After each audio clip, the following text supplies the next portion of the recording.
Go ahead. All right. I want to welcome everyone again to Sports Fan Talk on GLX Sports. I am your humble host, Big G. It's your player partner, Raider Mike, and it's hotter than a fox in a hen house in this house right there. Her Raider lady in the building ready to get busy. Yes, sir. And you know who it is, the young architect back at it again. Yes. We were off for a week last week, y'all. We're trying to get back caught up. We have some interesting things to talk about. But, the architect came to visit me from Arizona, so he had to shut it down. Cuzzo had things to do. Raider lady had things to do. Raider Mike. So, we took a family vacation day, y'all. But we back in effect, and we're going to jump right into it. We're going to jump off with Brittney Griner. She was convicted for having that hash oil over there in Russia. She could face up to 10 years. And this has been going back and forth. Architect, what's your take on it, young man? At this point, I'm kind of like, yeah, okay. She brought the hash. She had the hash. You know what I'm saying? She obviously she knew the rules, but I'll go back to this is just like it's a big ploy to as far as like Russia trying to hold some type of power over the US, you know what I'm saying? Trying to test that gangster, you know what I'm saying? Like, let's see what you gonna do, you know what I'm saying? Obviously, we see that I think they were trying to exchange her for somebody they called the Merchant of Death. Now, if you're comparing Brittney Griner, a basketball player who just wanted to smoke a little weed, maybe she has some stress, whatever, to somebody that has the moniker the Merchant of Death, I don't want to hear that shit. We know what this is about, man. America and Russia have had their whole ordeal for the longest of times. They don't like each other for whatever, for their reasons. But at Brittney Griner's expense, it's not fair to her. You know what I'm saying? Obviously, yeah, she broke the law, but to the extreme to where it's just like, 10 years in exchange for somebody who, murdered people is not even close to comparison to me. You know what I'm saying? I'm very much with the Free Brittney Griner movement because although she did break their law, she very much deserves to be home because at the end of the day, there is a major conflict going on. And her being there in that Russian prison, you already know Russians don't like Americans. So I can only imagine how they're going to treat her. You know what I'm saying? But, my heart goes out to her family, you know what I'm saying? Because I know this is a tough time for them. I just hope all this gets resolved, man. And Brittney Griner gets to come home. Yeah. Hey, man, I feel you. Let me, I'm going to piggyback on that a little bit because there's a lot of moving parts with this. You have like, as the architect mentioned, they're talking about the swap with the Merchant of Death. His name is Victor Bout. And this guy, he's doing 25 years in the U.S. prison, and he's an arms dealer. He trafficked arms from Eastern Europe to Africa to the Middle East. We're talking about that type of character. They're talking about swapping her for somebody like that. But not only that, they just compare her to the American Trevor Reed, who was recently released. I mean, this dude, first of all, he described what the Russian jail was like. This man said there was blood on the walls. There was like feces all over the place. The toilet was just a hole in the ground. You know what I mean? And then cats, if they got it in there, they got it in there. If they missed, they missed. And basically it's just unlivable type situations. Now, he was a U.S. Marine, and he was in jail for, they say he endangered a police officer, but if you really look at what happened, basically he went to a party with a bunch of people. He went out there to visit his girlfriend, first and foremost. Went to a party with her people, started doing shots of vodka, got heavily intoxicated. He said he may even been slipped a little Mickey because he felt a little heavier than usual. So he got drunk and he needed the car to be pulled over while they were driving. So they pulled the car over and he's throwing up whatever, and the police come. So they basically, no, matter of fact, someone in the car called the police because in Russia, if someone is intoxicated like that, you don't call the ambulance or anything first, you call the police, and then they take you to jail. And then the girlfriend went to the jail the next day to see him, basically like, all right, let me get my boyfriend out. And they're like, oh, no. He's something terrible happened last. He assaulted an officer. So basically he wound up doing 3 years, you know what I'm saying, 985 days out there, you know what I mean? And he came home and described his. And then the other guy that they're talking about is another Marine. His name is Paul Whalen. They call him a U.S. citizen, but he's actually a Canadian, but he has U.S. citizenship and British citizenship and Irish citizenship. Now he has 3 citizenships, right? So guess what he's being accused of? Espionage, being a spy. So they're comparing Brittney Griner to a dude who was drunk in public, you know what I mean, assaulted a cop, supposedly, someone accused of being a spy, and then also wanted to swap her out for the Merchant of Death. So this is clearly a political move. And we know Joe Biden, he has the power to negotiate a hostage situation. He can get her out of it. You know what I mean? If he negotiated it enough, he don't have to release the Merchant of Death or anything like that. So it's kind of like the architect said, this is Russia flexing like, what you got for me? Yeah, I got your girl over here. What you got for me over there, Joe? You know what I'm saying? And it's unfair that she's in this situation. I don't agree with people who's like, well, she broke the law. I mean, I guess. I mean, if you break the law, shit happens, whatever. But from what I understand, this wasn't their first time having a hash oil, and it wasn't a problem before.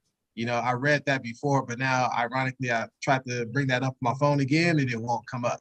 But, you know, it's a shame. And I believe she will be home before the end of the year. For some reason, I think that'll happen. I'm really hoping against hope. But Raider Lady, what do you think about it? Yeah, I tell you this, it's unfortunate. She said she unintentionally put it in her bag, and I believe that. She's been over there for 8 years, playing back and forth for 8 years. She plays on the top Russian team over there. She's heralded over there. She's not like somebody you don't know.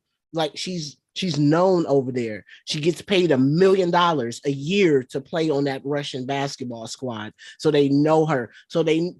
Meaning that people watch. They always have eyes. People watch what people do. They know her habits and everything. So she was played. Okay. She's done this before. It's nothing new. When she says she unintentionally put it in her bag, I believe that. The fact is, she was being watched. She got played. She got caught up. And the reason why she pled guilty, that was smart, because it was going to be a kangaroo court. They were trying to charge her with like major traffic intent to sell like major amount. Like major amount of hashish. And we're talking about a vape pen. We're not talking about no hashish, man. We're talking about vape. We're talking about vape pen. So and a cartridge or two. So she so it was smart for her to plead out, and she did. And to my knowledge, former senator and presidential candidate Bill Richardson is being sent over there to try to work out getting her home. I don't know how much pull Bill Richardson has. I mean, people don't even know who he is in America. I mean, you wouldn't even know that he's former senator. I think he's from Arkansas, something like that, one of the two. But anyway, or New Mexico. I think he's from New Mexico. I take that back. New Mexico. And we'll see. I anticipate her coming home, but this is what happens when you get caught in a proxy war, because that's what it is. America is in a proxy war with Russia. Yeah. And she's suffering for it's humiliation, really. At the end of the day, it's about humiliation. And I'll tell you one thing. I know for a fact some of her views gonna change, though. It's gonna be interesting to see what happens when she does start talking. It's gonna be interesting. Hopefully she doesn't have too much of a muzzle on her, because her freedom is gonna come with conditions. So hopefully she'll be able to speak freely. Raider Mike, what do you think, brother?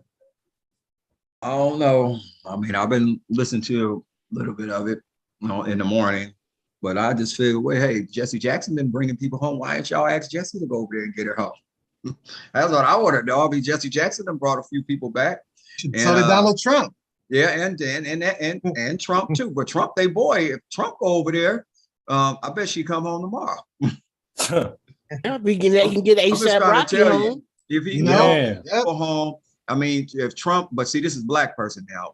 He did get some black people out of prison too. I mean, but I wonder did he do it? I think he just did it for publicity for them. Now we gonna really contest him right now. They tell him to go over there and go talk to him, because it's just an unfortunate situation. I hate that's happened to her because I mean, damn, over that little stuff. I mean, come on, we already know what it is. So I mean, and Joe Biden, tell you what, we're gonna see if you like black people or not.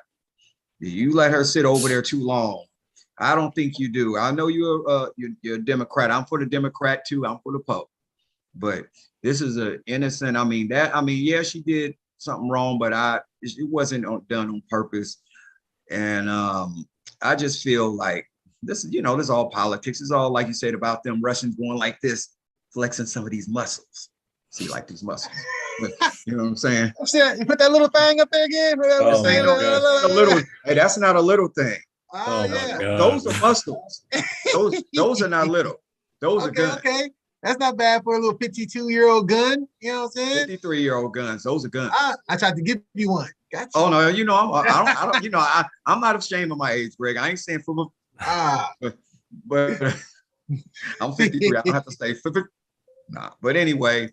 I just hope that they could send somebody over there, get this young lady home, because I mean, who knows what kind of psychological problem she gonna have. You don't know what they doing her over there, So I just pray that this is going too far, and I'm tired of hearing about it because she shouldn't even be over there still, And she playing basketball for y'all country, and this is how y'all treat her. Really? Hey. It's all about because they mad at the United States over something, and our gas prices going up because of y'all. Is that the reason y'all jump over there and run into the Ukraine and the gas is high, and now y'all over here playing with one of our United States citizens? That ain't their fault. I got it. Just what they telling us. That ain't them. That ain't them, but that's what they telling us though. Yeah, right. But okay, that's all I gotta say. Hope she bring Brittney Griner home. We're gonna have to get some picket signs and start walking outside with some signs. I know, man. Well, once again, like today, free Huey P. They said free Huey P. I remember them signs back in the 70s? No, the 80s. I used to see them little signs. We have to put some signs up with Brittney Griner. Yeah, man, this is ridiculous. But we should have a little segment probably every week. Just bring her home, just so she know. We're small, but shit, our voice counts. You know what I mean? I'm sure she would appreciate it. Us keeping her name alive, and we're gonna do a little something every week. You gotta go get Jesse because 5 to 10 minutes. And Jesse can't do nothing but keep hope alive, brother. Well, they send him over there. Jesse's like 90-something years old and recovering stroke victim. Oh, yeah, he can't do anything. Yes. But all right, we're gonna keep it pushing, y'all. Next up, we're gonna go into a little NBA talk a little free agency. They have a lot going on, man. A lot of comings, a lot of goings. People signing for some big bucks, Raider Mike, what you think about all this free agency, man? All the things going on out there. I think it's good for them young players to get that money, go out there and get that money like they're supposed to get it. Now, Kevin Durant's situation, my understanding, we're gonna speak on him later. We got a whole KD section. Okay. But anyway, all of the other free agents getting their money, I don't know if the trade for what's his name, the center for the Rudy Gobert. Rudy Gobert got traded. I don't know if that was a good move for them, but I think because him and Donovan Mitchell, maybe they don't get along. But Donovan Mitchell gonna be next. I think Utah is about to break that team down. I think they're blowing it up, huh? Yeah, they're blowing it up because they can get some draft picks for Donovan Mitchell, and I think Donovan Mitchell could go to Brooklyn. Send him to Brooklyn. I don't know if that'll fit cap wise. I don't know how that works. Kyrie gonna be gone. KD gonna be gone. Him and I'm Ben just saying, Simmons, them two is gone. They could sign Mitchell. You could have him. You could have Ben Simmons and get somebody else and get your big three like everybody else is doing. I mean, I think it's a good thing for the and who else got paid? What's his name for Phoenix? He got paid. Devin Booker got 214 million. Andre Ayton is next. So either they're gonna trade him or they might trade Ayton. He's a free agent, isn't he? No, Yeah, but I don't know. I don't think Well, so. they either gonna pay him or they trying to get Durant. So I do know that that's in the mix as far as the free Might do agency it. go. That they talking about getting Durant, but they're not gonna trade Booker. I mean, Booker is not on the He's trade block. untradeable. Right. Well, shoot, I would say to say that about Brandon Ingram for Lakers when that Magic said it, but he evidently he was tradable. He ain't here. So you know, yeah, I mean, and there's a couple other players that got paid, but they deserve to get that money. And your boy, the two-time MVP, got paid 270 million. 270 million, I think. Oh, Jokic, Jokic? yeah. Jokic, He got 264 million. well, added on to whatever he already got. The highest contract ever in the NBA, bro. Right. But believe that? But Jokic. somebody gonna pass. But you know what? But somebody gonna pass that. Kevin Durant could easily get that. You know, should for be a his- few. Not the way he said. I just find it very ironic that in a sport that's 80% Black, Right. African American, whatever you're going to say, that European, who's not considered widely the best player, you know what I'm saying? How he get the most money though? The richest ever that play the game. You know what I'm saying? Well, you Richest know, contract ever. Somebody finna surpass that anyway. It's gonna be one of us. So we don't have to worry about it, Greg. It's gonna be one of us. No, I'm just saying, you know, a lot of things are being put on the first. It's like when you're first at something, you go into history books. So that's why I just find it ironic. You know what I mean? Well, they doing that just because it's just very few of those European players that are good, Gregory, that's worth that kind of money is the reason why they did it, Greg. They know somebody gonna Shit, go buy he it. is the best center in the league. As a little sidebar, Well, he's you know not. what? Well, he ain't the best center because that fool ain't defensively. I don't think I so. want to ask you guys a question real quick. Who is the best American-born white player in the NBA right Damn, Gregory, I can't even name one. I'm gonna tell you that right now. I There is guess you Caruso. could say, I would say you could No. say either Caruso or Tyler Hero. Yeah, I That's was not gonna saying say Caruso. Do we even You feel me? Like- know Caruso was all the way? You know, everybody got a little something in him. He might be something He else. said he might have just- a little something in him. He might have some. He might be Irish, Jewish. Yeah, No, you never know. Tyler, I mean, we Tyler don't know. Hero. I remember Just think everybody- about that. Tyler Greg, Hero, shit. we now? I'm don't just have saying, one. just think about that. They have been completely replaced by the European players, bruh. Well, You that's ever like trip out that? baseball. But you got to Just- think about it though. Like in Europe, they start playing professional basketball like 14, 15 years I old. start playing basketball at Yeah. 5. No. Yeah, like Luca had been playing professional basketball since he was like 14, 10 years something old, like huh? that. You feel me? Like I'm saying, it brought got to up be in a the whole damn. system. It's got to be a Rex Chapman out here somewhere. God damn. Hell no. Gregory, it ain't nobody. Greg, there's nobody. Hey, when you got Chet, Oh, yeah, I Chet, forgot. right? Hey, Chet look. talking about he's about to be the best player in the month. Oh, yeah, well, Chet. hey. Hey, look, Josh Giddey, he got to go through Josh Giddey first, all right? Okay. I'm sorry. I got us off track, man. Okay. Let's go architect, man. Tell us a little bit about the free agency, man. But I just thought that was interesting. Hey, man, big thing to me, Bradley Beal said, fuck a ring, give me my money. You know what I'm saying? 5 years, 251 million. Hey, I had more power to him, man, because I mean, sometimes I'm not saying that he don't want to win a ring, but $250 million, that's a lot of commas, man. You know what I'm saying? I think Bradley Beal is a hell of a player. I mean, what was it just last year? Him and Steph were going back and forth for scoring champ or whatever. You know what I'm saying? My thing is, I think a lot of this, I think a free agency really got messed up when them two boys in Brooklyn requested that trade. I think a lot of it went completely left. I think DeAndre Ayton would have been re-signed already. I think a lot of other bigger names would have been re-signed or would have at least made a move. Obviously, you see the Devin Bookers. You see Dame even re-signing that max 2-year deal. Yeah. You know what I'm saying? A lot of the smaller moves, obviously, you see the Bucks. They want to keep Giannis and the family together. He opted in with Milwaukee. Thanasis, that is. I think a good pickup for them was Joe Ingles too. I think so too. I think so. Because he's kind of a 3-and-D kind of guy. Definitely can hit that 3 ball. And I'll never forget that man locked up Paul George in the playoffs. You know what I'm saying? I was like, who the hell is Joe Ingles? But hey, he showed up. Joe Jingles, huh? You know what I'm saying? I see, let's see. I don't know. There's not a lot of big things going on.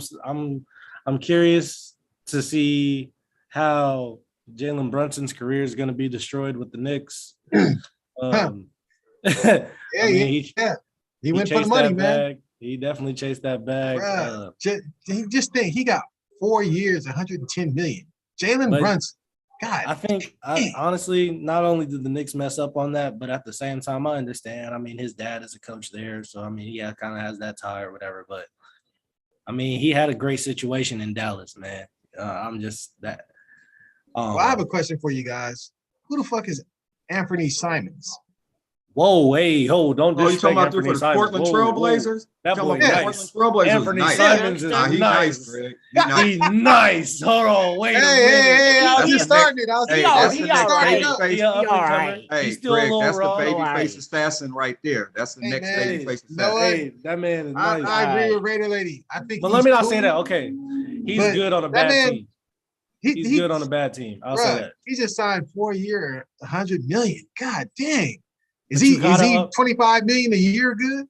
No, but in the NBA, you're gonna have to overpay, especially to keep your players, especially the Trailblazers, because the Trailblazers really ain't got shit besides Dame. Right. Nurkic always hurt. You know what I'm saying? They traded away CJ. I'm sure Dame didn't. If Dame okayed it, he was like, Anthony's gonna be my 2. So they had to pay Anthony in order to keep Dame happy. That's why I feel like he signed that little max deal. But either way, man, NBA, they got money to burn. Shit, even Nurkic's been injured so much. He signed 4 years, 70 million. That's what I'm saying. You feel me? Like throwing money. Big thing for me, the biggest fuck up in free agency, Mr. Miles goddamn Bridges. He was finna get the bag. He was about to get the bag, and then that report came out, and I was like, "You idiot!" Now you know he got the jail. Now he got the bars. Shit, what the hell? That was the biggest. Hey, but it's crazy. The Hornets still get extended the qualifying offer to him, so he gonna get paid a lot less because ain't nobody else gonna want him. But yeah, that man fumbled the damn bag. That was some shit. That was some shit, man. Let's get a little bit to Raider Lady because she got an early evening tonight. Basketball's her thing. You know what I'm saying? We gotta let her get a fit now. Man. Let me jump on in here. I just really realized like how poor state of basketball is in looking in this off season. This off season has to be the most watered down, non-impactful free agency I've ever seen thus far in my lifetime in basketball. Their mediocrity is the norm. Mediocrity in basketball has become the norm, and it's sad. Because it's really, it's really messing up the product. It just is. I already told you how I feel about what Team Yellow done did to the game with all not these. Team Yellow. Hey, you part of Team Yellow. What you talking about? I know. Team Yellow too. I know. So I can talk about folks that look like me a little bit. But I'm saying, the deep three and everything. I think it's just the Javonte Murray is probably the best player out of this who's been moved from off of San Antonio, for sure, going to go play with the young guy from Atlanta. Now, hopefully, to me, because Trey is a prime example of someone who can be so much better, but his game is all dazzle, razzle, and dazzle, and shooting from the hip, and it's like it messes up the game. And so, what I'm saying is, I just think it's a lot of mediocre players who are not impactful. They're just not, you know what I'm saying? They can put up numbers, but it's a difference between putting up numbers and being impactful and changing the game and dominating the game. They just think points. I'm just like, nah, I don't see it. Brogdon was the other one that was good. Malcolm Brogdon was a good move. Going to Boston. And it goes to show what I like Marcus Smart, but it showed what he can't do and what he Mhm. did not do during that series, which it was evident that you should have been doing, which was continuing to attack. And he stopped for whatever reason. I don't know, whatever that may be. If you want to give that to the Warriors, then so be it. And say they did that to him. But nonetheless, that's what they need. So Brogdon is a little bit more headier. He's a little bit more headier. He's a little bit more cool, calm, and collected. So those are the moves that happen. Gobert is not going to be. I mean, you got a off-brand Twin Towers. I mean, The best thing about that trade is That's what Cat I is mean. happy that he gets to play power forward. who that? Townsend? Towns? Yeah, Yeah. that's the best thing. He's happy he can play the 4. But Yeah. actually, that's gonna work for them though.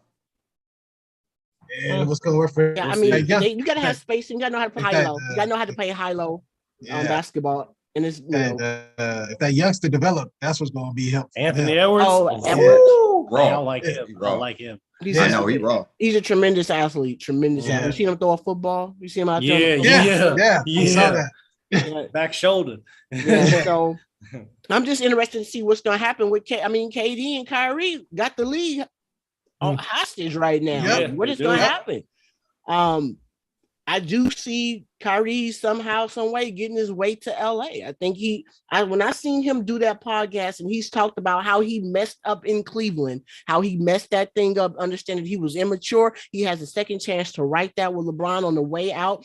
And I think he sees his future in being in LA, not only because he does have ties with Kobe. He loves Kobe. He can go there and keep that legacy going on top of once LeBron moves on, he can play with AD. If they choose to keep AD continuously, then he'll play with a big KD. You talk about someone you can't put a finger on. I don't even know. I don't know what moves that dude. I don't know what moves him. He's Yeah. kind of, it's awkward, it's weird. His behavior. I've Yeah. never seen someone with so get it. much talent be such just off brand. Yeah, like Well, it's the temperamental and malcontent, and Yeah, damn. I don't get it. And I'm like, who did it to you? Nobody did it to you. Like Yeah. everything is at the palm of your hands. It's like you're like one of Yeah. the best players in the league. So what you mad at? And who you He is mad the at? best. It's crazy because it's like winning those 2 titles with the Warriors and then leaving, it damn near exposed them. You know what I'm saying? Before that, it was like, not exposed them in the basketball sense, but in the personality sense. Because we know he's a nuclear bomb. I don't give a damn. That man, he can score 30 in his sleep. You know what I'm saying? But as far as what motivates you, what moves you, a little more, baby. It's like, I don't get it. I just don't. Because he could have won more titles with the Warriors, but Hell it's just yeah. like he wanted to go and be the captain of his own ship. Okay, I can respect that. But now you're captain of your own ship. You're like, I don't like that ship, man. You know what I'm saying? I've never seen that things fall apart so fast for a team. Yeah. It's the coaches. Yeah. It's the coaches. It's It's like- Nash and Dan and Dan Tony. I'm telling you, them 2 right there is why both of them want to leave. That's for real. I mean, Yeah, Harden before out before the season is over. Harden gone. It's and- coaching. It's Harden coaching. bounced quick. Yeah, he Harden did. bounced hella quick. Coaching. Dan and Tony only know one thing: offense. Yeah, man. Yeah, we could go with that one forever, man, because it's an enigma. But okay, let's go around. Predictions for KD and Kyrie before the season starts. I'll start it first, and I think I really don't know. Let me preface it by saying that, but I'm gonna say, fuck it. If I'm Brooklyn, they don't have to do shit. Like KD is in the contract, Kyrie's in the contract, Simmons is under contract. If I own the Nets and if I'm the GM, I'm like, I ain't trading nobody. We're gonna run this shit this year, and we're gonna see how it goes. If y'all motherfuckers turn into malcontents, we could deal with it during the season and we could trade and do all that shit. But as of now, like, fuck that, because you're not getting what you want for either one of them. Because people are like, with KD, they want a king's ransom. And I think they don't want to trade offered KD. the Timberwolves. Bruh, when it comes to the Warriors, they're like, hey, we want Poole, Wiseman, Kuminga, Wiggins. You know what I'm saying? When it comes to the Celtics, we want fucking Tatum, and we want freaking Jalen, you know what I'm saying? They're throwing out astronomical stuff so nobody will give them that. You know what I'm saying? And nobody's gonna tear their team down to get them, because once you get them, you know, T gonna be happy because he ain't winning no title. So my prediction is they stay in Brooklyn. Raider lady, what is your prediction? Only one I see being moved is Kyrie. Everybody else stays pat because, like you said, they're too much. They're asking for too much for Kevin. No one's giving their new four first round picks or whatever. Nah, hell no. Especially for somebody who's not even that committed. Nah, it's not happening. Kyrie, I think they will be willing to move on from. I just think they'll be willing to move on just because knowing that he do his own thing for real, like running separate practices and all that kind of stuff. I think they'll be more willing to move him. Everybody else stays put. Okay, I like that. Raider Mike, what do you think? Well, what I think is they can fire both of the coaches and hire somebody else. I don't think that's going to happen this year, but they may have to reassure Durant that if it's not right this year, they can fire both of the coaches in a closed door meeting. What do you think starting the season is going to happen? What do you think? Well, I think that's just me bullshitting right there. But I think they're going to trade Kevin Durant? I think they both getting traded, both of them. I just think that Brooklyn going to stockpile them drafts and just start over with Ben Simmons and whoever else. That's what I think. Okay, I can see that too. Architect, what you think? I'm kind of leaning towards Raider lady's opinion. I know, as far as the Kyrie thing, I think Kyrie is going to make his way to LA. I can definitely see that happening. Especially, in LA, for the most part, what LeBron wants, he gets. You know what I mean? And if he wants Kyrie, he's going to get Kyrie. KD, I don't see him playing for any other team. I saw, obviously the Phoenix. It was a big thing. They could do the sign and trade with DeAndre Ayton, but I don't think that's going to happen. I think KD's going to end up staying. It's going to be him, Ben Simmons, and whoever the hell else they get. Yeah, man, I think with KD, I think KD's problem, he doesn't like somebody who's going to talk back to him. And Kyrie's very much his own man. He stands on his own words, and he stands for himself. They partners, though. You can be partners and still clash heads. I got a few homies that's like that. We best friends, locked in for life. But we don't agree on everything. We clash heads, but at the end of the day, it's still all love. It's crazy how that dynamic works. And especially off the court, of course, they can dap each other up, be cool. But on the court, when you see when KD's like, give me the damn ball, and Kyrie's like, move the hell out the way, KD don't want that. KD wants somebody when he's like, give me the damn ball. When he throws his hands up like this, you better give him the ball. Kyrie not going to do that necessarily. You know what I'm saying? Unless he's having an off night, and he still might not do it. You feel me? So I think Kyrie's going to end up making his way to LA. You know what I'm saying? And I think KD, he going to stay in Brooklyn. Okay, that ties a nice little bow on that. And we're going to keep it moving. We'll keep an eye on that and keep this one moving. And this is big news for me. USC and UCLA leaving the Pac-10, going to the Big Ten. And it's a shame. I'll start off with this one because, I'm a big college football fan. I like watching college football more than I like watching NFL. And when you break it down, when I really looked at this, it makes sense, actually. It's like it's sacrilege almost because, we know the Rose Bowl, the best of the Pac-12 plays the best of the Big Ten, you know what I mean? Unless one of those teams are in the national championship race, it's a little different. But here we go. Pac-12, the exposure has gone down. You know what I mean? They just don't get as much eyes on them. They said that the Pac-12 now has become a hashtag. You know what I mean? They call it Pac-12 After Dark, which is like, the Pac-12 games are on so late, nobody's really watching. So you don't have as much exposure for the conference, and then when it boils down to two things: economics, money, and exposure, TV time.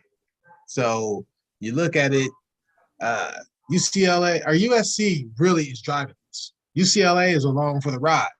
USC is the big school, and they're like, hey, look, the Pac-12 has a model where everybody's getting paid the same. But USC is like, we're bringing in most of the exposure, most of the money, so we should get the lion's share. And they're not. They got to share equal with everyone, you know. And they're like, it's not fair. They're like, we got Vanderbilt and Purdue getting more money than we get. You know what I mean? And Vanderbilt is in freaking the SEC, or is it the ACC? No, Vanderbilt's in the SEC. SEC. Okay, they're SEC. So they're getting more money than USC. And they only there. Purdue is at the bottom of the Big 12. And they're getting more than USC also. You know what I mean? And the Big Ten, their media deals for 6 years, $2.65 billion. The Pac-12's is for 12 years, $3 billion. So in half the time, the Big 12 is getting damn near the same amount of money. And ironically enough, when does the USC and UCLA want to go to the Big 12? They want to go there in 2024, right? Guess what? You going to the Big 10 or the Big or I mean Big 10. Big 10. Big 10. Okay. I keep calling Big 12 because Big 10. Even though there's like 20 teams in it, it's Big 10. So their contract, Big 10, is up in 2024. So they're going to be getting like $1 billion a year in that contract, and each team is going to be getting 62.5 million. You know what I'm saying? Out of that. So basically USC, UCLA is like, we want some of that money. You know, we're not getting the money over here in the Pac-12. And it's a shame because they try to say it's amateur sports, but it's not amateur anymore. It's never been amateur. It's been a farm system for the NFL. And now with the NIL deals coming in, you got basically the Texas schools can outpay anybody when it comes to NIL deals because they got the oil money. But guess who else could kind of hang with them when it comes to paying players? USC. They got Hollywood money. You know what I mean? They got LA money.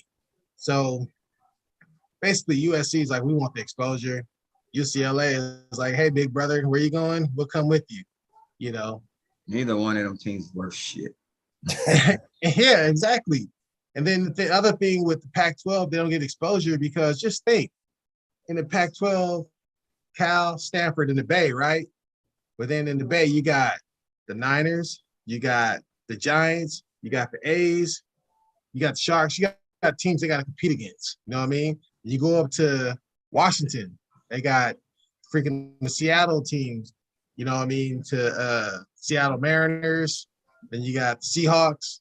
Like in every Pac-12 little area, you know, you go to Colorado, they got the Broncos, you go freaking to Arizona, Utah, they got the Cardinals.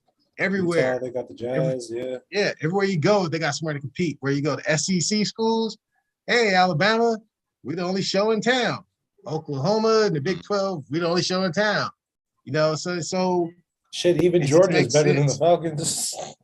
Yeah, it just makes sense, man. It makes money sense. It doesn't make college love for football sense, but that shit's going down the drain, man. Everything nowadays, if it don't make dollars, it don't make sense. In the great words of that poet, DJ Quick.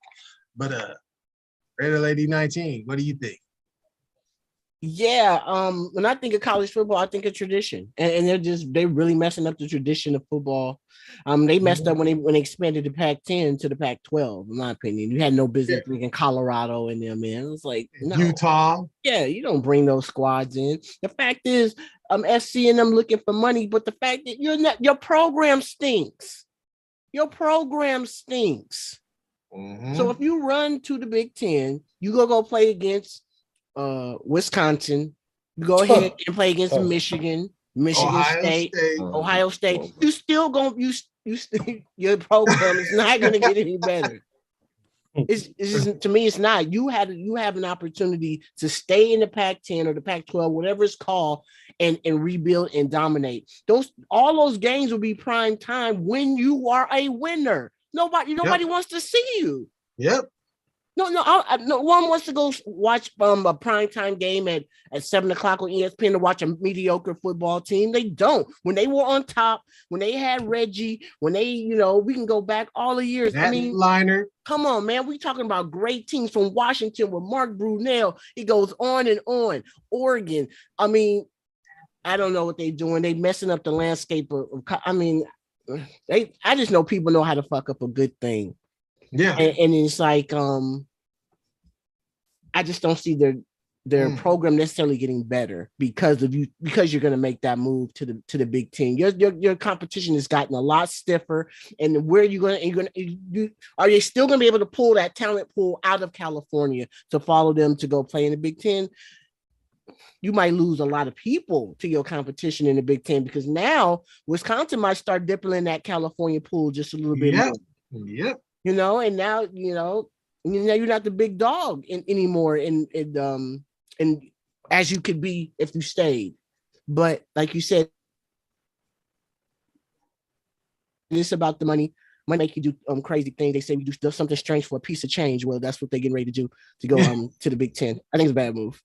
Yeah, I like that. And one day we're gonna put that on a t-shirt. People know how to fuck up a good thing. I like that. Red and Mike, what you think? Well, like I said, now if that was the Pete Carroll USC team, I say by all means go over there and go get that money. You wouldn't embarrass yourself because they'd be able to dominate. Right now, they're gonna be in the bottom of that damn Pac. Pac-10? Not Pac-10, but the Big Ten, right?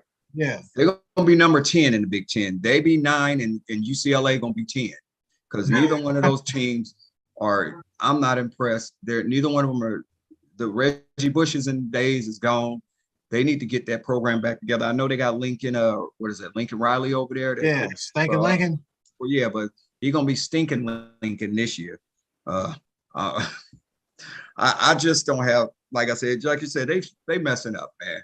You know look up, don't you? So I just think that it's all about money and politics is why they went over there, get that exposure. But they finna they're gonna get exposure, all right. They about to get exposed of how weak that their programs really are, because neither one of those teams, I ain't sitting up at 9, 10 o'clock to watch y'all play. I mean, I'm from California. You know what I'm saying? I see that game, I start turning to something else, because you mess around, fall asleep, Greg, wake up at 2 a.m, game still on. Yeah, so, you ain't lying. I'm sure. I swear to God, man, watching the Pac-12 game, man, you wake up, fall asleep, and say, "Damn, this game's still on." I'm sorry, man. And Cal is pitiful too. Well, we knew they weren't gonna be able to go there. But Cal, they got reasons why. This is a little different. USC got the Hollywood, they got the stars, they got the money, and they still ain't Cal good. is like the number 1 public school in the nation. Right. I'm saying, but academically. But we ain't number 1 when it comes to the sport. When we played it at football, hell no. I'm a Cal fan. I have to be a closet fan right now. We ain't too good. You know what I'm saying? But anyway, that's how I feel about it. I just think that it's money to be made, but maybe in about 2 or 3 years, if Lincoln Riley could get the team to where he get it to Oklahoma status like he had it in Oklahoma, then maybe they might be all right. But for right now, I just think that they're going to suffer for at least the first couple of years. They're going to get knuckle beat for a couple of years, and then they may be good again. USC has the chance, but yeah, not right now. Well, that's what they're banking on. They're banking on Lincoln Riley being able to recruit and get players out of the portal over the next 2 years. So when they go over there, they'll be competitive. That's what they're banking. Yeah, but they want him to throw water on grapes and call it wine. It's going to take him a little time. They can call it Ripple for a little while. It'll be wine. It's going to be bumpy face Ripple. It's going to be some of that bumpy face Ripple. Architect, young man, what you think? I'm gonna just list off a couple of teams in the Big Ten: Ohio State, Penn State, Michigan State, even Maryland. Not to mention Wisconsin, Nebraska. There's no way. Nebraska's garbage. Don't include that. I'm gonna throw in Nebraska too, because they as far as I'm garbage in concerned, the motherfucker, Young G. Hey, look. The only reason why. Let me go ahead and finish, okay, get it off. So USC and UCLA, they might fuck around, go in there and make Nebraska look good. just because you paint gold, just because you paint gold on a shit turd don't mean it still ain't a shit turd. You know what I'm saying? Like, my thing is this: USC, I give it a little bit more props because they did get Lincoln Riley. He brought all them boys over that he recruited. Mind you, they coming in as freshmen. So when they move over to the Big Ten, that's gonna be their year. You feel me? To like really show off and be able to get to the league. And if Lincoln Riley is successful, at least in that first year when they make it to when they transition over to the Big Ten, you know what I'm saying? If he can make those players look good, have that offense cracking like when he was at Oklahoma, then he might look like, USC might look like some of the people that might want to go to, even though that school's smack dab in the hood. You know what I'm saying? UCLA, though, I think it's a lost cause. UCLA, I don't even remember a good last time UCLA was really good. The last good player I really remember from UCLA was Maurice Jones-Drew. You feel me? I guess I could throw Miles Jack in there, but he's not even that good of a player. You know what I'm saying? That's right. Yeah, see that you gotta go back. You gotta go back. You know what I'm saying? Yeah, of course. Yeah, y'all are the top. Y'all are basically the top of the top when it comes to the Pac-12. But outside of that, I mean, shit. Even Oregon ran the Pac-12, and Stanford had a good year. I get some good years. Yeah, exactly. I get they had no good year last year. They weren't too good. I get it, y'all. They want more money. They want more TV time. But like all of y'all said, and all of y'all alluded to, USC ain't been shit since they had number 5 and Pete Carroll. You know what I'm saying? Mm-hmm. If that's it, and back then, wasn't it the Pac-8? It was a Pac-10. Pac-10. It was Pac-10. Okay. But like, you know what I'm saying? Reggie Bush was prime time. People going to USC was prime time. You see the celebrities on the sidelines. You see Snoop. You feel me? All these other. It felt like at one point you felt like Swanee. You felt like you was at a Laker game or something for a minute, and it's college football. Ain't no way in hell I see USC or UCLA competing with the Ohio States, the Wisconsins, Penn State. Like, ain't no way. Especially the talent that Ohio State been pulling in over the years, man. Like, shit, man. Hopefully Lincoln Riley get it together. I don't know what the hell UCLA gonna do because they just a flaming pile of shit as far as I'm concerned. Damn. But yeah, man. I think I don't even know what to think, to be honest, man, because them schools gonna get hurt. You know what I'm saying? You don't get a lot of TV time getting your ass beat. Either way it goes, but for USC, I will say this: it does kind of favor Lincoln Riley because, you look at Ohio State. I'm really looking at Ohio State, someone who always has a high-powered offense, whose defense always isn't that great. Don't get me wrong, they have defensive players that shine, but a lot of the time it's a lot of high-scoring stuff, and that's what Lincoln Riley specializes in: high scoring. You know what I'm saying? Bruh, the thing I think you're discounting here, USC is going to be good. USC is going to be all right. UCLA is going to be the one. Yeah, that's what I'm saying. I think USC going to be good, as far as Lincoln Riley, because he does have that pool. He'll always and they have get that players. USC gets players, man. You know what I'm saying? But with Lincoln Riley, bruh, this is the catalyst. This is why they're jumping over there. He's going to have the players. He's going to have, because USC gets the top quarterbacks year in and year out, but they just ain't had like that quarterback guru. Lincoln Riley, god dang, he had like 3 Heisman winners, right? Like 2 minimum. Yeah, he had Baker and he had Kyler, and then Jalen was in the conversation. I don't think he won though. So shit, man. No, he didn't. But I'm gonna compare the USC. USC's gonna be okay. Like this. Yeah, I'm gonna compare the USC and UCLA thing like this. Like when you have that younger sibling that you have to take with you outside. That's what USC is doing. That's what basically how I feel like USC and UCLA is doing. USC was like, all right, I'm going. And UCLA was like, well, what about me? You know what I'm saying? Yeah. Because ain't nobody paying attention to UCLA, not even their basketball team. Like, their basketball team is all right. My basketball team is good. It's so sad. Okay, man, let's just wrap this thing up, man. Let's keep it pushing, man. We're going to go next. like I said earlier, we're gonna talk about this Kevin Durant trade demands. You know, what I mean, this is a subject upon itself. Raider Mike, you know, what I mean, you were starting us off on that one. What you going? What you think about KD's trade demands, man? Well, I don't even know. I mean, see, my thing is Kevin Durant. Maybe why he's losing some of his power, I don't know.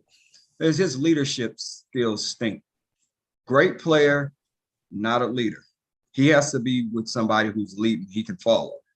Like when he played with Curry. That's why he played so well with the Warriors. He left because they made him think that he could be a leader. You know what I'm saying? Because when he's a Steph, they try to say, oh, Steph wasn't a true leader. That's bull BS. I'm not a Warriors fan, but I recognize greatness. Like I said, Curry is a leader, and also Curry changed this damn game. Kevin Durant is he's a game changer on the court, but he's not somebody that they're gonna follow. You know what I'm saying? Yeah. And that's my only knock on Kevin Durant in this free agency. Who heard him? Nobody's gonna follow him. He's got to be led. He has to follow. His followers are falling off fast. You know what I'm saying? You got James Harden, but he went abandon ship. Kyrie want to go abandon ship, but they want to go abandon ship. And Durant, I understand why he want to go abandon ship because of Dan Tony and Steve Nash. Steve Hash. He's turned into Hash. Some of that Hash, what's the name, got over there in Ukraine. So that's what he done turned into. So they just need to get rid of both of the coaches. You know what I'm saying? And that's part of the reason why Kevin Durant wants to leave. That's the number one reason. What I read into that, from some report that I heard, you know, it's the coaching. And Kevin Durant, like, he's a great player, man. He may go down as the greatest offensive weapon ever. He might be, man. He's instant offense. Nobody can stop him. He's still the best player to me, but he's not the best leader. He's probably one of the worst leaders. He's not a leader. He's just Kevin Durant, let's just call him, he's a player. Like the Too Short song, I'm a player. That's all he needs to be. That's what he needs to be announced as, a player. He's not a leader. I'm just looking at it, man. He's just not. He's just a player that he loves basketball, and he's damn good at doing what he does, but he's not good at being a leader. So his free agency thing to me, I think I still say he's going to get traded, though. I mean, I don't know to who. He maybe might go to the Knicks. They might pull a little deal. They need some help over there, bad and fast. You know, Spike been on the ground. He went to his knees on the draft. They went in and get that draft pick he thought they was gonna get.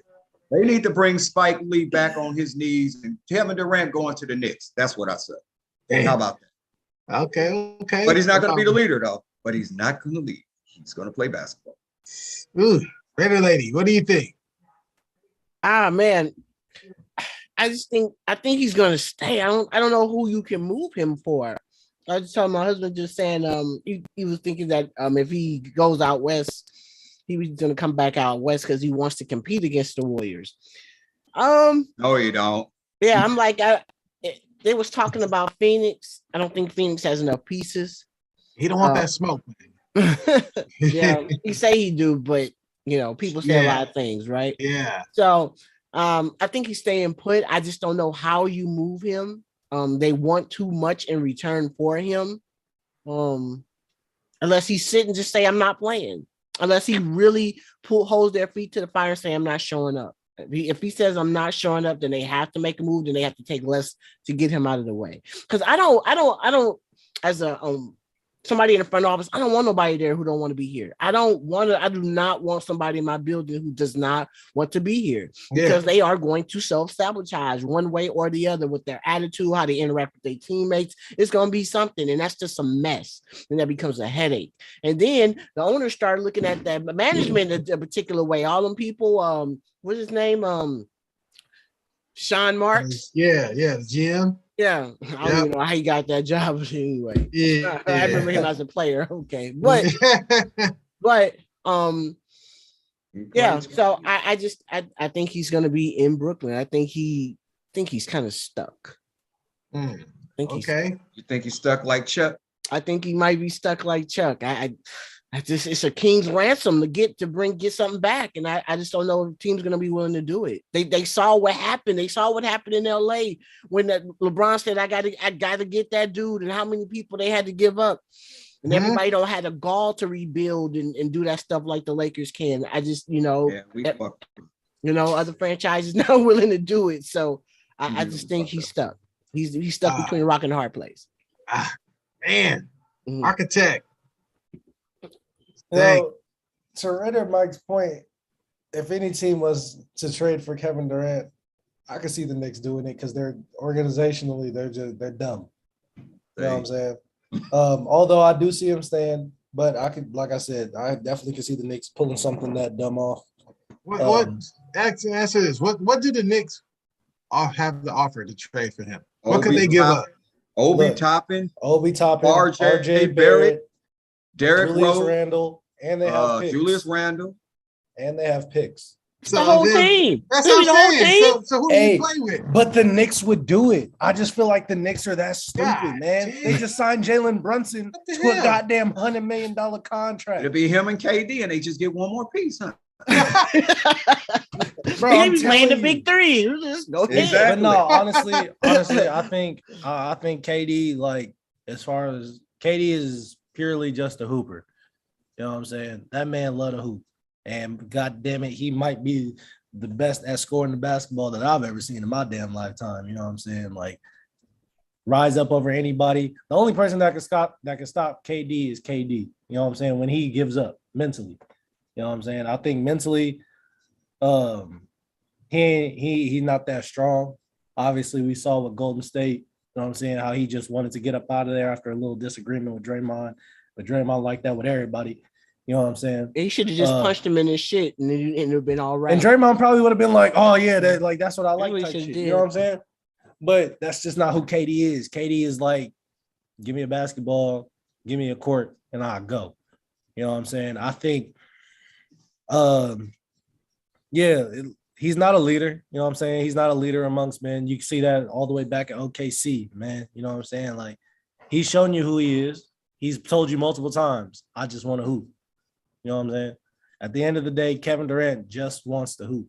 And I respect it, you know, as far as being a basketball player. But at the end of the day, my G, like, if you wanna command your own team, you want to have your own team, bro, it comes with a lot of responsibility. And he's just shown his true colors as that's just not who he is. He wants all the glory without all the responsibility. You know what I'm saying? And what's that saying? You can't have your cake and eat it too. He very much can't do that. You know what I'm saying? I don't know, man. I love Kevin Durant as a basketball player. You know what I'm saying? I love watching him. I love watching him on the court doing what he do. But I mean, damn, man, like, you that fucking talented and you can't. I don't know. They say when they making great basketball players, you can't have everything. You know what I'm saying? Stephen Curry now 6'10". LeBron James don't have a hairline. And Kevin Durant can't be a leader. You know what I'm saying? Yeah, they got that sprayed line. You know what I'm saying? That's what it is, man. That's just what it is. Hey, G, I don't want to cut Architect. I don't want to cut you short. No, I'm done. I'll spend mine real quick because I want Raider Lady to get her 3 minutes of funk before. Yeah, I'm done. That was my ending. Oh man, I appreciate it. You know what?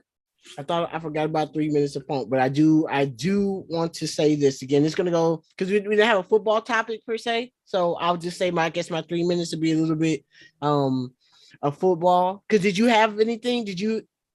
Hey, this is my thing. KD's staying because nobody wants to give up a king's ransom. On to you. My thing is football. Real quick. I gotta say something about Baker Mayfield. I don't know if we're gonna touch on it tonight. Nah, just do your thing. Okay, so let me just get this on Baker Mayfield. Shout out to Architect because he did say he would be going to Carolina, and that's where he went. Oh, and was that you, Mike? Too. That was Ray Mike. That was Ray Mike too. Yeah. All right. Shout out to Mike and Architect. Right. I stay corrected. You two got it right. Hit it on the head. I've never seen such a fall from grace. A fall from grace so fast.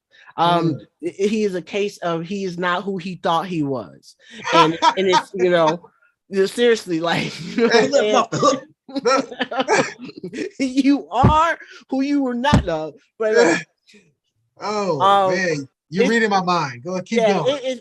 He got a real big slice of humble pie. He has to go battle Sam Darnold for a starting job. Yeah, and that's a battle. He's just not taking that job. Yeah. I'm serious. He could lose that battle to Sam Darnold. That's very probable. They just sound like they're giving him the keys to the car over there. And so it just goes to show you how much the game has changed. I don't know, like he had everything. He had it. I think he's a caution. Let me put it like this. Let me get my thoughts. He's a cautionary tale of how you do not come into the league to me as a quarterback. For some reason, I don't know if it was his camp or what, but he got all these endorsement deals, all this everything without proving a thing. Hadn't proven a thing. Yep. And for some reason, he was the all-state guy. He was just all these things. And this just goes to show you have to focus on your craft. You have to be because he won that Heisman. That's why. But even I've never seen a Heisman come in with that much, like, here you go. I didn't see it with Peyton. And he's white. It was a whole bunch of them. But Peyton didn't get that right off the rip. Not when he came in out of Tennessee. He was Mr. Everything out of Tennessee. That's true. Mr. Everything. But he didn't have the personality Baker has. Okay. Yeah, because he can do the Dougie. I mean, you know what I'm saying? I guess. But yeah, but he's a cautionary tale to do the work. Yeah. Everybody you need to do the work. And I'm hoping somebody gets a hold of Kyler Murray and tell him to do the work. Because you're going to soil what you've already done this far. I'm telling you, that kind of stuff for some reason, especially in football, it kind of stick with you. Your stench kind of follows you sometimes. And so I'm saying to hope his camp, his father, all the people that he got around him, that they play it right. And even with Lamar, don't sink low. Stay high. Stay high. Damn, cuz was you in my house and you saw my 3 minutes? You saw my 3 minutes of funk notes? Oh no. I mean, I do have telepathy. I might be tapping in, but I'm saying stay high. Don't do stuff like that latest thing. I need money. You don't need that. You don't have to do that. You don't have to do that. Do not feed into the perception of what they think you are. Like you know what I'm saying? Don't feed into that, because they're gonna say you don't give a shit about quarterbacking anyway. You just want to get paid. Everybody wants to get paid, but go ahead and let's continue to get back, Adonai.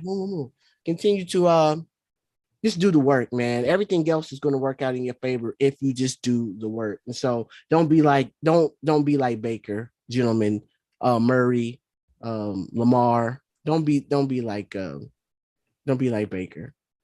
And you're much better, and you're much better than him. So don't let the ego go so wild. You gotta rein in the ego, because I know you're dealing with big egos who cutting the checks, and we know how they get down, and I understand that. And I know a lot of players be wanting to, put their foot down, be like, I got say so too. But it's the way it's the way you have to play it, and play the game right. Play it the right way, because because the first time something happened, I'm just telling you now, when you don't do things with grace, the first time something happens to you, it's going to be hard for you to have a type of bounce back, because they remember how you acted. Yep. So hopefully they take a look at old Baker as a cautionary tale. I love that. Yeah. I love that.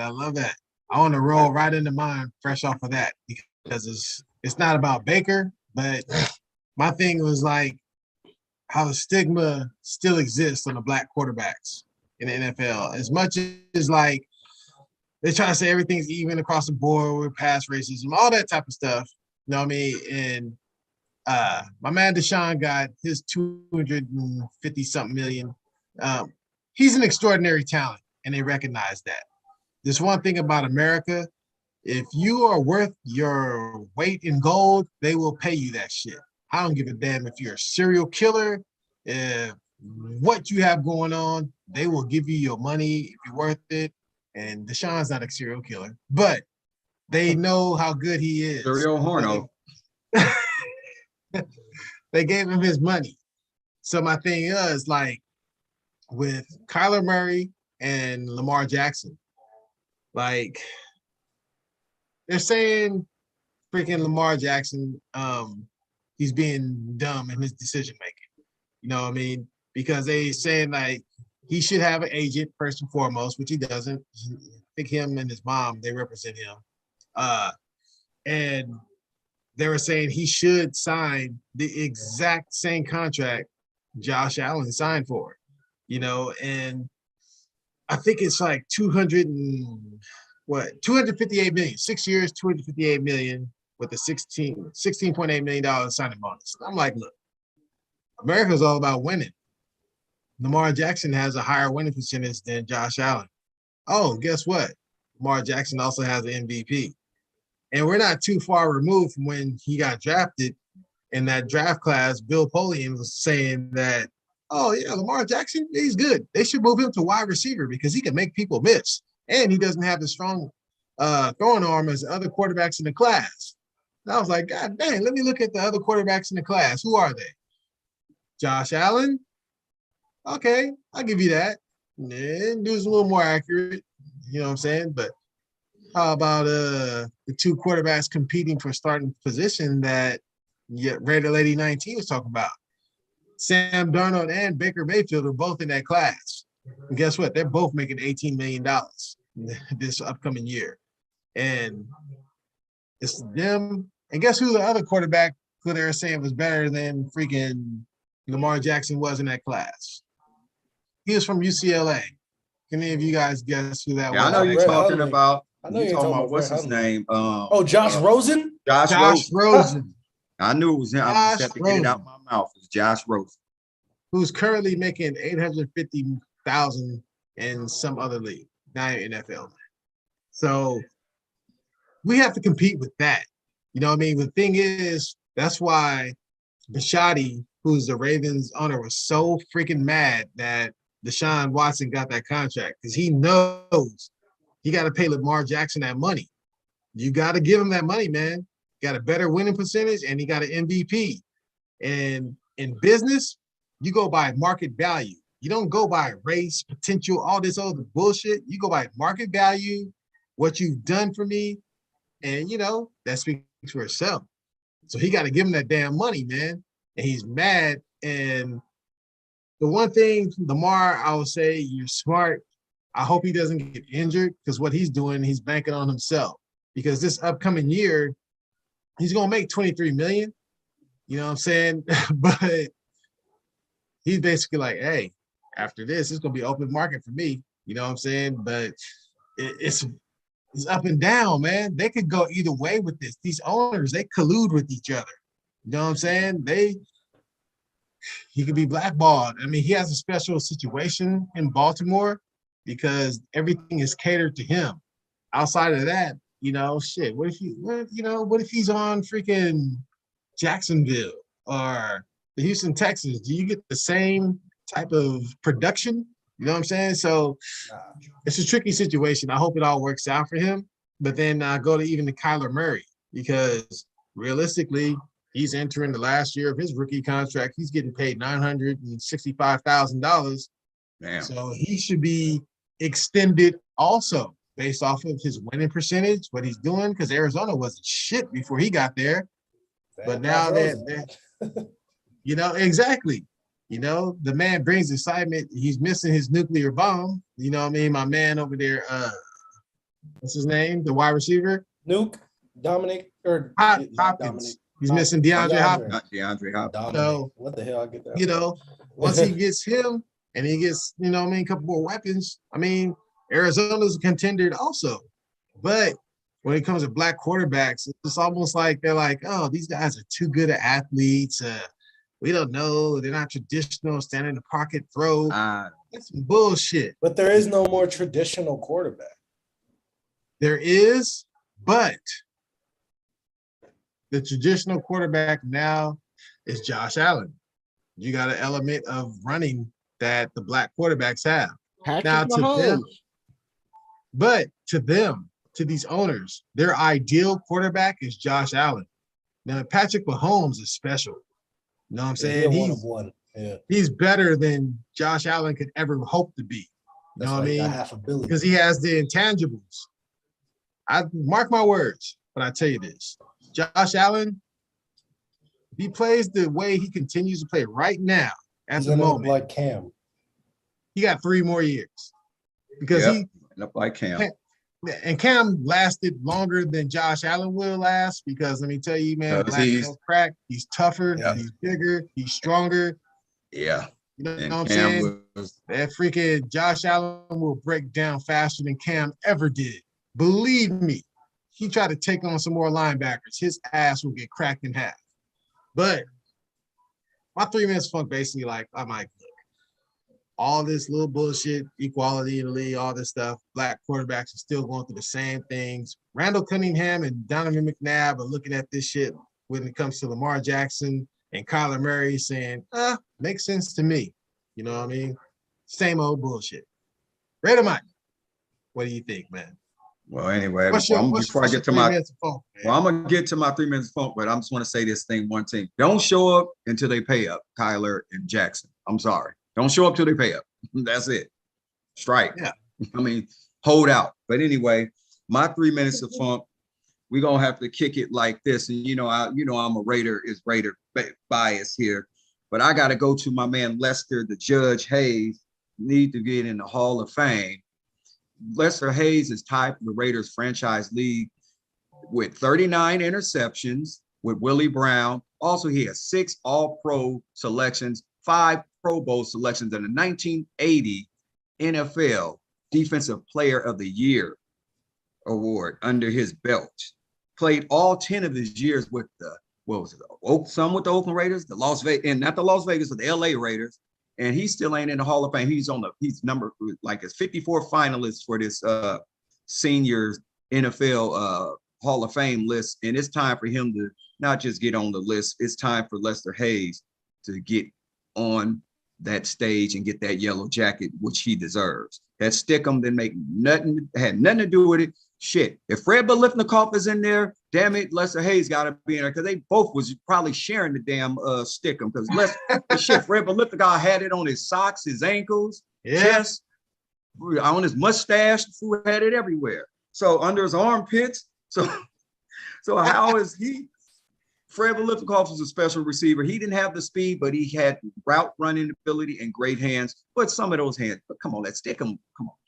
Okay, I just say that Lester Hayes is well overdue. Who is the best 2 cornerback tandem duels ever in the history of football? Lester Hayes and Mr. Michael Haynes. Michael Haynes is already in his rightful place. It is time for Lester Hayes to get put in his rightful place. I was talking to Lester Hayes in Walmart about a year or 2 ago. He was in there. He was signing autographs. I got a little autograph card of Lester Hayes, and I said, "Man, Judge, you should already be in the Hall of Fame." I don't know why they make you wait so long.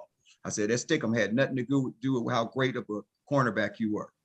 And then he said, he said, thank you. I know, seriously, he was at Walmart right there around the corner on Hesperian.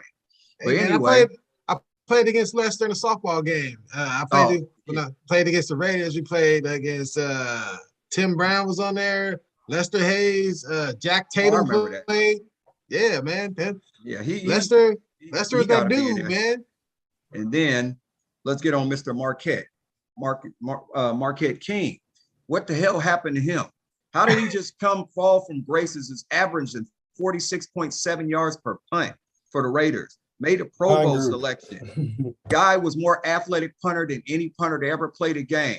But I think what happened to him because they didn't because he had swag, because he could dance and he could, do the things that he did. But as long as he was doing his job, he did his job of pinning you back inside the 20-yard line. That's all that really matters. And I think that Gruden gave him a bad rap, though. It was got rid of him as soon as he got there. You remember he had just signed that contract when Reggie McKenzie gave it to him. And Jack Del Rio, he earned it.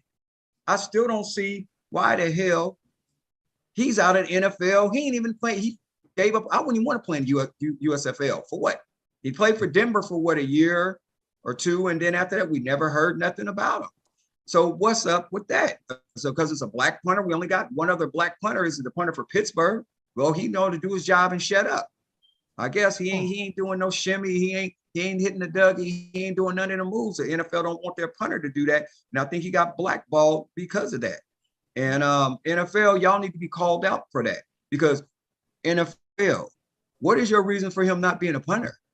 His leg didn't go dead. He can still kick them 50 and 60. His farthest punt, I think, that I've seen on there was like, was it 70 yards or something that he punted in the game, or is it 67 or 70 yards that I was reading this little thing. I can't find the notes that I have, but I remember some of it.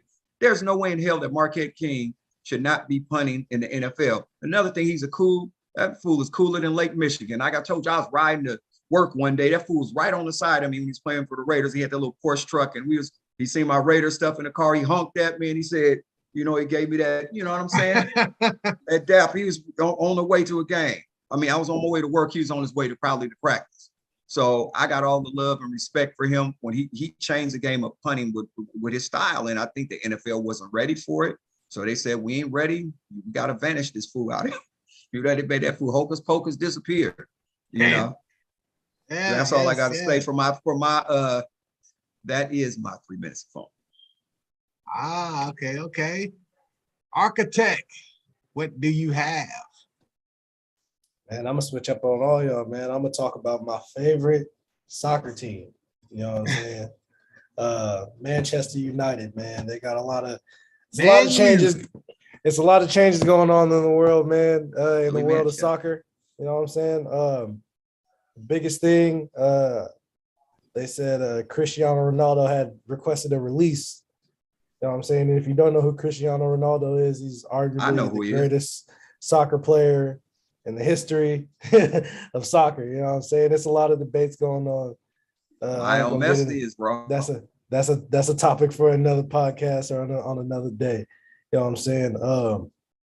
They let go of my favorite player, who even got me into really Man U, was Paul Pogba. They let him go. He's been wanting to leave for a minute. You know what I'm saying? He's been unhappy. But my thing is this, as far as in the soccer world, with how historic Man U is, especially in the you know what I'm saying, in the world of soccer, you know what I'm saying, you have a couple of those staple names, and Man U is one of them, at least in my opinion. And to let a player like Cristiano become upset or disgruntled within the organization, because that was the club, if I'm not mistaken, that's the club he started at, and he came back, you know what I'm saying, to help them win another championship. My thing is this, man, you got to make that man as happy as possible. Although I did see a report that he re-signed and signed like some 6-7-figure deal to come back. But it's just like, hey, man, look, at this point, I know they're historically, you know what I'm saying, Man U is Man U, but when you have one of the greatest players of all time on your team, man, you got to do what you can to keep him, and not only keep him, but keep him in the contention and continue to chase those championships. The man is 37, 38, something like that. You know what I'm saying? We don't know how much longer he got, but God damn it, I'm gonna be rocking my Man U jersey, man, going crazy, because that man has came back. Although I didn't watch him in his younger years, I more so learned about Cristiano when I was a little older, when he's playing for Real. Man, it's something special when you see that man step on the pitch. You know what I'm saying? It's something different. He lights it up. You know what I'm saying? His aura. When the man scores a goal, he got the whole stadium going crazy with his signature little celebration. You feel me? Like, I don't know. We have players like Sancho.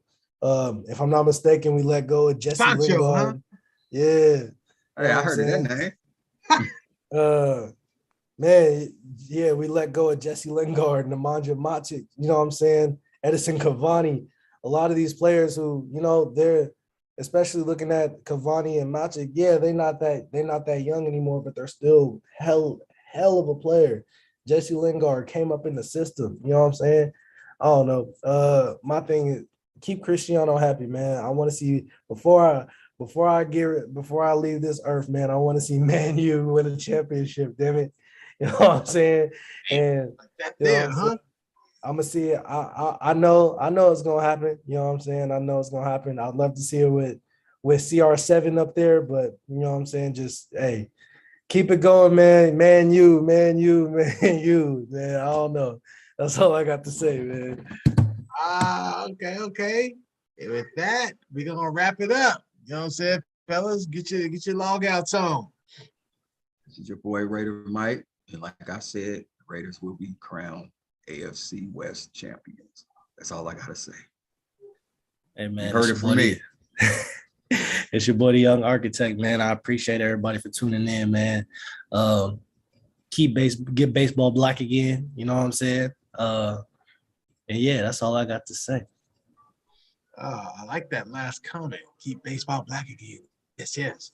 But once again, it's the host, Big G, and we like to thank everyone for tuning in. And we're gonna keep bringing it to y'all every week. We're leading up. It's dog days now. It's summer, leading into the most exciting time of the show and football season. It's just on and cracking, and have more people in the comments and all that type of stuff. But stay with us. We gonna be in there. The show is gonna stay here. We ain't going nowhere. We're gonna keep it rolling. Like, share, subscribe. Join us again next week. We here consistently every week, 8 o'clock.